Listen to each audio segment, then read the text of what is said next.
अक्सर आपने ये ज़रूर सुना होगा कि एक बहुत पुरानी सभ्यता पत्थर, धातु, स्मारक या किसी नरकंकाल के मिलने के प्रमाण मिले हैं या उनकी खोज हुई है जो कि हजारों साल पुरानी है। तब आपके मन में भी ये बात ज़रूर आती होगी कि इतनी पुरानी वस्तुएं व जीवाश्म की आयु आखिर हमें कैसे पता चली। तो चलिए आज हम इसी विषय पर बात करते हैं कि आखिर ये सब कैसे मुमकिन हुआ।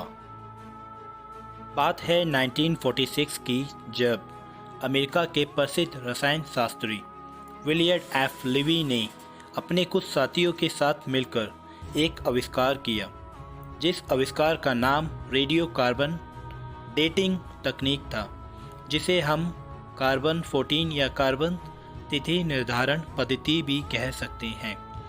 उन्होंने अपने इसी आविष्कार के माध्यम से सबसे पहले एक लकड़ी की आयु पता की। हालांकि इस आविष्कार की तिथि में आपको भिन्नता भी देखने को मिल सकती है, जो कि कुछ पुस्तकों, वेबसाइट्स या कुछ आर्टिकल्स यानी लेख के अनुसार आपको 1940 और 1949 भी देखने को मिल जाएगा। आइए अब हम बात करते हैं आखिर ये पद्धति कार्य कैसे करती है। जब हम किसी भी प्राचीन और बहुत पुरानी वस्तुओं व जीवाश्म की आयु को ज्ञात करने का कार्य करते हैं, तब हम इस पद्धति की सहायता से उस वस्तु व जीवाश्म में कार्बन 14 की मात्रा को देखते हैं, और जिस वस्तु व जीवाश्म में कार्बन 14 की मात्रा जितनी कम रहती है, वह वस्तु व जीवाश्म उतनी ही प्राचीन मानी जाती है।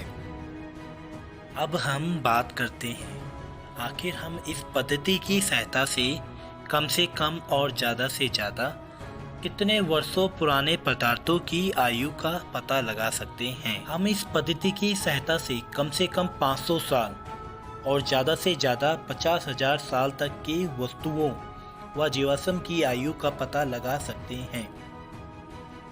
अब आपके मन में ये बात ज़रूर आ रही होगी कि हम 50,000 साल से ज़्यादा पुरानी वस्तुओं व जीवाश्म की आयु का पता क्यों नहीं लगा सकते हैं।